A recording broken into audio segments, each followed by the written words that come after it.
Hello student, good morning. Dear student, आज हम लोग पढ़ेंगे चैप्टर सेकंड सिविक्स का संघवाद। संघवाद पढ़ेंगे, इसको इंग्लिश में कहा जाता है फेडरलिज्म। ठीक है, तो इसी पर हम लोग चर्चा करते हैं। लेकिन इसके पहले हम लोग देखते हैं, पढ़े जो प्रीवियस चैप्टर सत्ता की साझेदारी यानी पावर शेयरिंग, उसमें हम लोगों ने देखा दो केस थे, एक बेल्जियम का, एक श्रीलंका का। जो पावर शेयरिंग था, वहां पर जो पावर ट्रांसफर किया गया था, उसकी स्टोरी हम लोगों ने पढ़ा तो देखा कि जो बेल्जियम था वहां पर जो पावर शेयर था यानी जो सत्ता की साझेदारी थी वह अकॉर्डिंग टू कॉन्स्टिट्यूशन थी, यानी संविधान के अनुसार थी। और उसको संविधान में शामिल किया गया, अमेंडमेंट किया गया, यानी संविधान संशोधन किया गया। और जो है सेंट्रल गवर्नमेंट में भी उनको हिस्सेदारी दी गई, स्टेट गवर्नमेंट को भी पावर दिया गया। ठीक उलट वही हम श्रीलंका में देखें तो श्रीलंका में ऐसा नहीं हुआ और इसके नाते वहां पर क्या हुआ, ज्यादा खून खराबा हुआ, हिंसात्मक आंदोलन हुआ और वहां पर जन धन दोनों की हानि हुई। ठीक है, और यहाँ पर हम आते हैं, देख लेते हैं कि संघवाद क्या है। सबसे पहले हम देखते हैं कि संघवाद जो हमारा संविधान है उसमें, हमारे संविधान में संघात्मक प्रशासन की व्यवस्था किया गया है। यानी जो प्रशासन रहेगा सरकार का वह कैसा रहेगा, संघात्मक रहेगा। और जो संघात्मक जो सिस्टम लाया गया वह हमारे संविधान में वह कहां से लिया गया है, वह लिया गया है कनाडा से। यानी संघात्मक सिस्टम कहां से लिया गया है, कनाडा से लिया गया है। ठीक है ना। अब हम देखते हैं कि ये संघवाद क्या है, यानी संघवाद क्या है। तो संघवाद में देखते हैं यहाँ पर दो स्तर की सरकार होती है। संघवाद में क्या है, जो गवर्नमेंट है, जो शासन है, उसके दो स्तर होते हैं। एक होता है सेंट्रल गवर्नमेंट और एक होता है स्टेट गवर्नमेंट। ठीक है ना। देखिए ये क्या है, यहाँ पर एक सेंट्रल गवर्नमेंट होती है और एक क्या होता है, ये स्टेट गवर्नमेंट होता है। और दोनों के बीच में स्टेट गवर्नमेंट और सेंट्रल गवर्नमेंट में जो पावर शेयरिंग होता है वह डिवाइड होता है। ठीक है ना। जो पावर शेयरिंग होता है वह क्या होता है, डिवाइड होता है।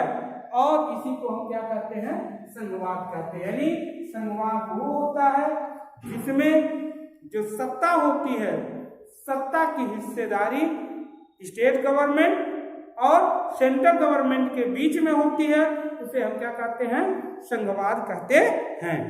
ठीक है ना। अब हम देखते हैं हमारे भारत में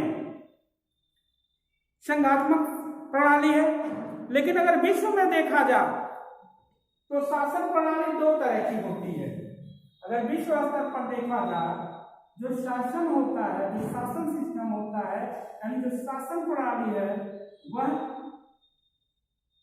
वह दो तरह की होती है। एक को कहते हैं एकात्मक शासन, एकात्मक शासन प्रणाली, एकात्मक शासन प्रणाली। और दूसरे को क्या कहते हैं, संघात्मक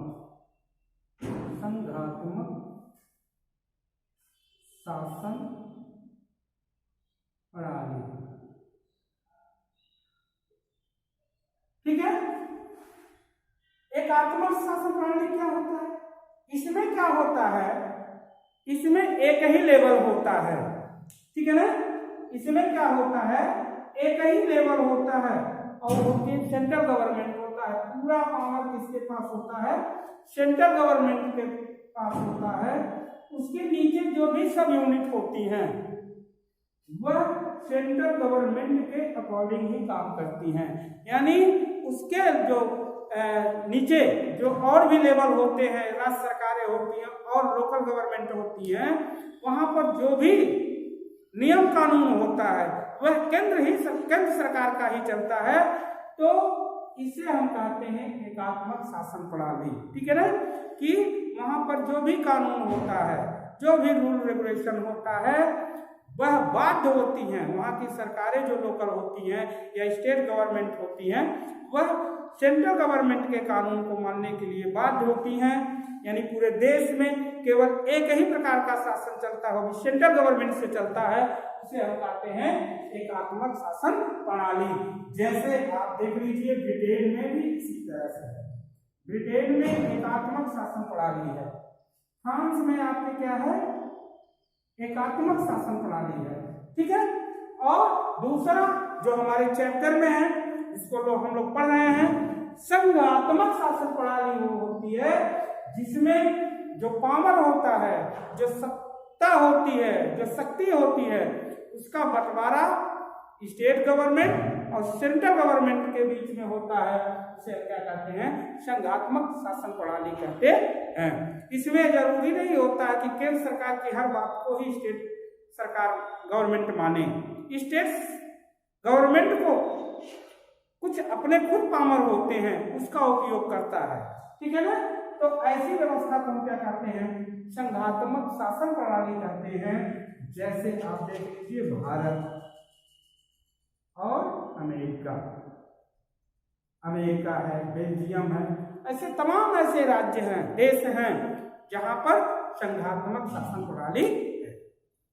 तो हम समझते हैं, आप लोगों को समझ में आ गया होगा संघवाद किसे कहते हैं, एकात्मक शासन प्रणाली किसे कहते हैं, और दूसरा क्या है, संघात्मक शासन प्रणाली किसे कहते हैं। ठीक है ना, अब हम देखते हैं जो संघवाद है, यानी इसकी विशेषता क्या है, यानी संघवाद की विशेषता, संघवाद की विशेषता।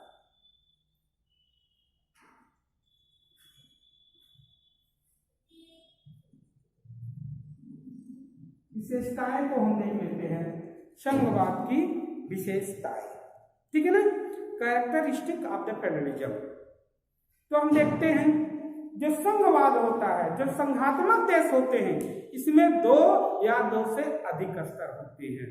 ठीक है ना, 2 या 2 से अधिक स्तर होते हैं। हमारे देश में भी पहले 2 स्तर थे, एक सेंट्रल गवर्नमेंट, एक स्टेट गवर्नमेंट, लेकिन 73वां संविधान संशोधन हुआ।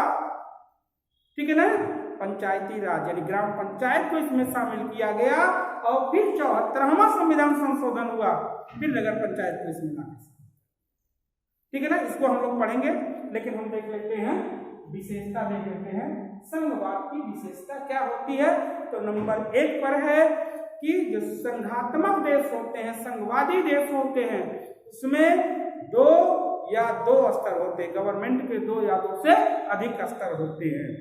ठीक है ना, और उसके बाद क्या होता है, भिन्न स्तरों की सरकारें एक ही नागरिक समूह पर शासन करती है। यानी मान लीजिए भले भिन्न सरकार हो, सेंट्रल गवर्नमेंट, स्टेट गवर्नमेंट, 2 अलग सरकारें हैं, लेकिन वह एक ही नागरिक समूह पर क्या करती हैं, शासन करती हैं। ठीक है ना, यानी मान लीजिए हमारे यहाँ जो प्रधानमंत्री हैं उनका भी शासन है, जो स्टेट गवर्नमेंट के हैं उनका भी शासन है। तो वही है कि भिन्न भिन्न सरकारें एक ही नागरिक समूह पर क्या करती हैं, शासन करती हैं। ठीक है, उसके बाद देखते हैं इसमें, चूंकि संघीय एवं राज्य सरकारों के मध्य अधिकारों का स्पष्ट विभाजन होता है, अतः संघात्मक संविधान का लिखित होना भी आवश्यक है। मतलब क्या होता है कि ये संविधान में लिखा हो, ये लिखा रहता है कि जो पावर शेयरिंग हो वह सेंट्रल गवर्नमेंट और स्टेट गवर्नमेंट में। ठीक है, अब हम आगे देखते हैं कि भारत में संघीय व्यवस्था के स्तर, भारत में संघीय व्यवस्था के स्तर। अब लिखते हैं आगे हम लोग, भारत में भारत में संघीय व्यवस्था के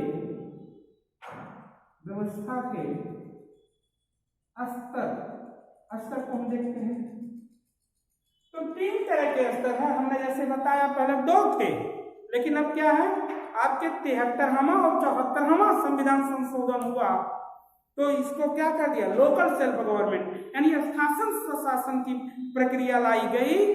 तो अब 3 स्तर हो गए आपके भारत में संघीय व्यवस्था के। तो सबसे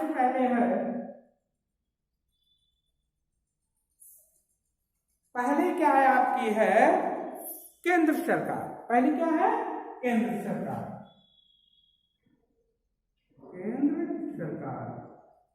या इसे हम कहते हैं संघ सरकार भी कहते हैं। सेकंड क्या है, राज्य सरकार, ठीक है। और आपकी जो तीसरी है उसे कहते हैं स्थानीय सरकार। तो भारत में संघीय व्यवस्था के कितने स्तर हैं, 3 स्तर हैं, केंद्र सरकार, राज्य सरकार और स्थानीय सरकार, ठीक है ना।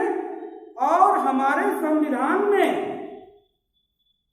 इसकी एक सूची है। हमारे संविधान में क्या है, इसकी एक सूची है कि किस तरह से कौन कौन से डिपार्टमेंट, कौन कौन से विभाग डिवाइड कर दिया गया है। इसमें हम कहते हैं उसे जो है संविधान में इसकी सूची बनाई गई है। तो फिर आगे हम देखते हैं इसकी संविधान में जो सूची है उसके अनुसार हम लोग देखते हैं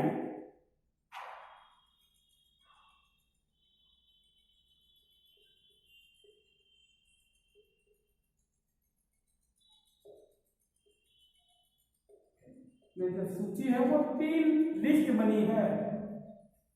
पहले को हम कहते हैं संघ सूची।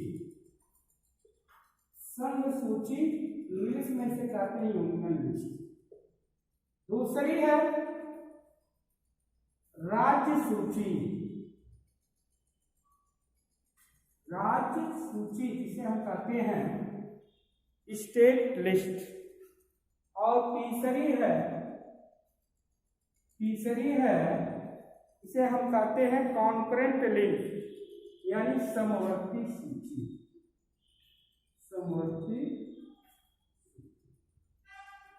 ठीक है, समवर्ती सूची। ये आपकी जो है आपके संविधान में दिया गया है कि कौन कौन से डिपार्टमेंट, कौन कौन से कानून केंद्र सरकार बना सकती है, किस पर राज्य सरकार बना सकती है और किस पर आपके जो है दोनों सरकार बना सकती हैं। इसके बारे में एक सूची दी गई है, ठीक है ना। तो हम देखते हैं पहले आती है आपकी संघ सूची। जो संघ सूची आती है तो इसमें कुल 97 विषय हैं। संघ सूची में कितने विषय आते हैं, 97 विषय आते हैं, ठीक है ना। 97 विषय आते हैं। कहीं कुछ और भी दिया रहता है, लेकिन आपकी एनसीईआरटी की जो बुक है उसके अनुसार मैं बता रहा हूं, ठीक है ना। जो उसमें दिया है मैं उसको बता रहा हूं, ठीक है ना। इसमें और भी हैं, लेकिन जो है आप देखेंगे कहीं कुछ घटकर इसमें और चला गया है, लेकिन उससे मतलब नहीं। जो आपकी एनसीईआरटी की बुक है इसमें बड़ा कंट्राडिक्शन है, उसको मैं बता रहा हूं जो बुक में दिया गया है, ठीक है। इसके लिए आप परेशान मत होइएगा। अलग से आप पूछेंगे तो हमारे व्हाट्सएप नंबर पर आप करेंगे, जो भी आपको पूछना होगा उसका हम उत्तर देंगे। लेकिन आपके जो बुक में दिया गया मैं उसको बता रहा हूँ, ठीक है ना। 97 विषय हैं। इसमें वो विषय कौन कौन से आते हैं, रक्षा मामले, ठीक है ना, रक्षा, रेलवे, ठीक है ना, बैंकिंग, टेलीग्राफ, ठीक है, टेलीग्राफ, ये सब जो होते हैं, मुद्रा, संचार, इसको भी लिख लीजिए, मुद्रा, संचार, ये सब संघ सूची के अंतर्गत में आते हैं। किसके अंतर्गत आते हैं? ये संघ सूची के अंतर्गत आते हैं।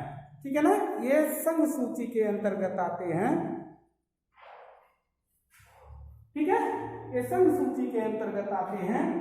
और इस मामले में यानी इस विषयों में कानून बनाने का अधिकार सेंट्रल गवर्नमेंट के पास होता है। किसके पास होता है? सेंट्रल गवर्नमेंट के पास होता है, यानी केंद्र सरकार के पास होता है। ठीक है ना। अब हम देखते हैं दूसरी सूची है, उसे हम कहते हैं राज्य सूची। उसे हम क्या कहते हैं? उसे हम कहते हैं राज्य सूची। इसमें आपके बुक में जो दिया गया है, इसमें कुल सब्जेक्ट कितने हैं? 66 सब्जेक्ट हैं। क्या है? इसमें कुल 66 सब्जेक्ट हैं। इसमें क्या है? कौन कौन से विषय आते हैं? पुलिस हो गया,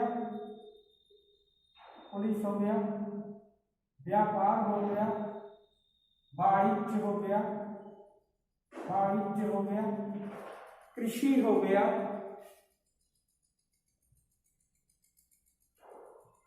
गया, आपका सिंचाई हो गया। ये सब आपके राज्य सूची में आते हैं। सिंचाई ये किस सूची में आते हैं? आपके ये राज्य सूची में आते हैं। इन पे कानून बनाने का अधिकार किसके पास है? ये राज्य सरकार के पास है। किसके पास है? राज्य सरकार के पास है। ठीक है। अब हम देखते हैं समवर्ती सूची। समवर्ती सूची में हम देखते हैं तो इसमें कुल 47 यानी 47 विषय हैं। इसमें कुल कितने विषय हैं? 47 विषय हैं। और इसमें कौन कौन से सब्जेक्ट आते हैं? शिक्षा, विवाह, उत्तराधिकार,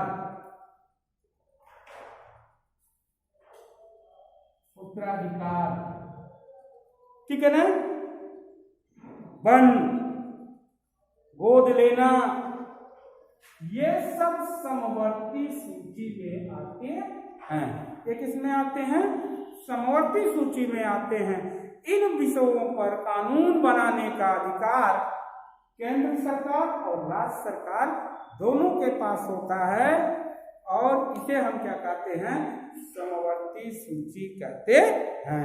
इसे हम क्या कहते हैं? समवर्ती सूची कहते हैं। ठीक है ना। ये आपका हो गया संघ सूची, राज्य सूची और क्या हो गया? समवर्ती सूची। इसमें यह है कि इसमें जो पावर है वह क्या है? डिवाइड किया गया है। ठीक है स्टूडेंट। इसके बाद हम लोग देखते हैं कि भारत में संघीय व्यवस्था के सफलता के लिए संवैधानिक प्रावधान, कि भारत में संघीय व्यवस्था सफल रहे इसके लिए कुछ संवैधानिक प्रावधान दिए गए हैं। ठीक है ना। उसमें क्या है? भाषाई राज्य, यानी भाषा के आधार पर राज्यों का गठन हुआ। ठीक है। जैसे आंध्र प्रदेश, नागालैंड, उत्तराखंड, ये सब कुछ भाषा, कुछ भौगोलिक स्थिति को देखकर भी इनका जो है क्या हुआ? एक जो है अलग गठन हुआ। दूसरी बात आ गई भाषा नीति। हमारा देश एक बहुत बड़ा विविधताओं का देश है। यहाँ पर डिफरेंट टाइप के लोग रहते हैं, उनकी भाषा भी अलग अलग है। इसीलिए 22 भाषा को जो है संविधान में जोड़ दिया गया। ठीक है। और इन जो 22 भाषाएं हैं इनको संविधान के 8वीं सूची में रखा गया। ठीक है ना। ये भाषा नीति भी अपनाई गई। अगर ऐसा नहीं किया जाता तो देश भी टूटने के कगार पर आ जाता। भाषा के आधार पर लोग अलग अलग जो है राज्यों का गठन करते और मांग उठाते। ठीक है ना। और तीसरा है केंद्र एवं राज्य संबंध। केंद्र और राज्य संबंध भी रहे। राज्य को स्पेशल पावर दिया गया कि वह जो है केवल केंद्र के ही अधीन न रहे। तो ये सब चीजें हैं जिससे आपकी संघीय व्यवस्था सफल रही, ठीक है ना। अब हम देखते हैं कि भारत में सत्ता का विकेंद्रीकरण, ठीक है ना, यानी भारत में सत्ता का विकेंद्रीकरण, भारत में सत्ता का विकेंद्रीकरण,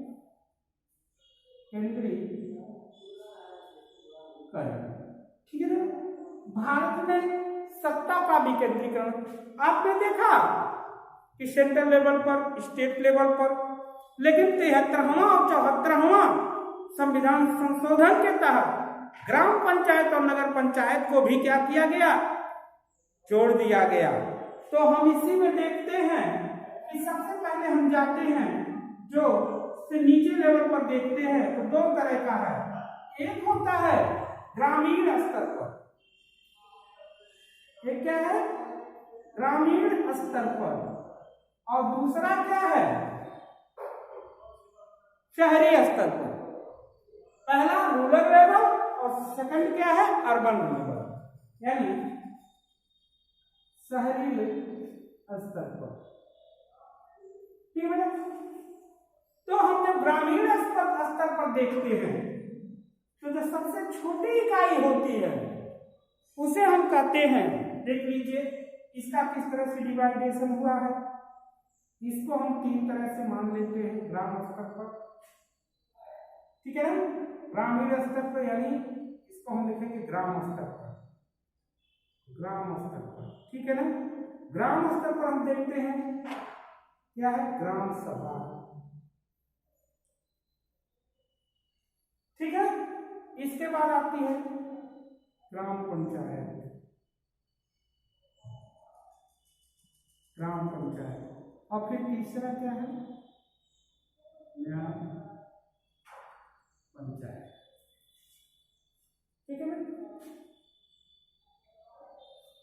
ग्राम सभा, ग्राम पंचायत और न्याय पंचायत आती है, ठीक है ना। सबसे पहले होता है ग्राम सभा का गठन होता है, ठीक है ना।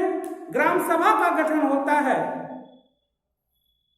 कहीं कहीं एक ही गांव, अगर जनसंख्या कम पड़ती है तो एक दो गांव और मिलाकर एक ग्राम सभा का गठन होता है। और जब ग्राम सभा का गठन होता है तो उसका जो है चुनाव होता है, और चुनाव में जो उसका हेड होता है उसे हम क्या कहते हैं, प्रधान कहते हैं। इसे हम क्या कहते हैं, प्रधान कहते हैं। प्रधान होता है और वह जो है उस ग्राम सभा का हेड होता है, और गांव में सड़कें बनवाना, नाली बनवाना, सफाई की व्यवस्था करवाना, ये सब काम उसका होता है। और उसी तरह होती है न्याय पंचायत, कई ग्राम सभा को मिलाकर एक न्याय पंचायत बनती है, ठीक है ना। और उसी तरह हम देखते हैं शहरी स्तर पर, हम देखते हैं तो पहले अभी इसको और देखते तो ग्राम स्तर पर था। इसी तरह फिर आता है आपका ब्लॉक स्तर, क्या आता है, ब्लॉक स्तर पर। जब ब्लॉक स्तर पर हम देखते हैं तो वहां पर क्या होती है, पंचायत समिति होती है। जो क्या होता है, पंचायत समिति होती है। ब्लॉक स्तर पर क्या होता है, पंचायत समिति होती है। इसका जो हेड होता है उसे हम क्या कहते हैं, प्रमुख कहते हैं। उसे हम क्या कहते हैं, यानी ग्राम स्तर का जो हेड होता है उसे हम क्या कहते हैं, प्रधान कहते हैं। ब्लॉक स्तर का जो हेड होता है उसे क्या कहते हैं, प्रमुख होते हैं। इसी तरह होता है जिले स्तर पर। इसी तरह क्या होता है, इसी तरह हम यहाँ लिखते हैं, दिखाई नहीं देगा आपको, जिले स्तर पर, जिले स्तर पर जिला परिषद होता है। इसे हम क्या कहते हैं, जिला परिषद होता है। जिले स्तर पर क्या होता है, जिला परिषद होता है, और उसका जो हेड होता है उसे कहते हैं जिला अध्यक्ष, जिला अध्यक्ष, अध्यक्ष, अध्यक्ष। तो ये स्तर होते हैं गांव लेवल पर, यानी ये जो है ग्रामीण स्तर पर ये 3 तरह के लेवल होते हैं। ग्राम स्तर पर ग्राम पंचायत, ग्राम सभा, न्याय पंचायत। ब्लॉक स्तर पर पंचायत समिति जिसका हेड प्रमुख होता है। जिले स्तर पर जिला परिषद जिसका प्रमुख क्या होता है, हेड क्या होता है, वह अध्यक्ष होता है, जिला अध्यक्ष होता है। ठीक है ना। उसी तरह से हम शहरों में आते हैं, तो शहरों में हम जब देखते हैं तो आता है नगर निगम। क्या होता है? नगर निगम। ये बड़े शहरों के लिए होते हैं, बड़े शहरों के लिए। ठीक है ना। दूसरा क्या होता है? नगर पालिका।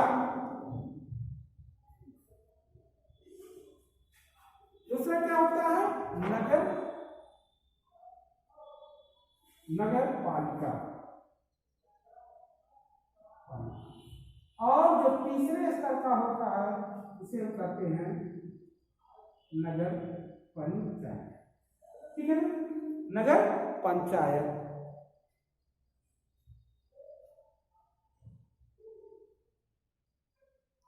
ठीक है। ये आपके होते हैं। ये नगर निगम बड़े शहरों में नगर निगम होता है। उसके बाद उससे जो छोटे शहर होते हैं उसमें नगर पालिका होती है। और जो शहर में और छोटे स्तर के होते हैं वहां पर क्या होता है? नगर पंचायत होता है। तो इस तरह से हमने देखा कि आपके जो सत्ता का विकेंद्रीकरण है यह शहर और ग्रामीण लेवल दोनों तरह से है। और इस तरह से वहां पर जो है लोकल गवर्नमेंट काम करती है और लोगों की समस्याओं को सुनती है। ठीक है ना। यहाँ पर आपने देखा सेंट्रल गवर्नमेंट, स्टेट गवर्नमेंट और फिर नीचे तक चले आइए आपके विलेज लेवल पर भी आपका सत्ता का विकेंद्रीकरण होता है। ठीक है। तो स्टूडेंट ये चैप्टर यही खत्म हो रहा है। अब नेक्स्ट चैप्टर नेक्स्ट वीडियो में